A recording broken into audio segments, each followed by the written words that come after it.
আসসালামু আলাইকুম। Hello guys, অবশেষে আমার ধান কাটা শেষ, তাই আজকে মুঠি বাঁধতে আসছি। ধানের প্রায় মুঠি বাঁধা প্রায় শেষ। এই যে ধান দেখেন, আর পোলাও ধান দেখাই দিছি।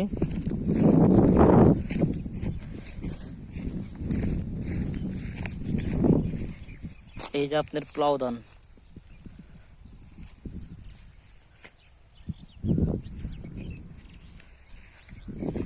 ধান কাটতে কাটতে আজকে ধান মুঠি বাঁধতে আইসে দেখি হঠাৎ চোখে পড়ে গেল একটা সাপের উপরের খোলস। দেখেন কত বড়,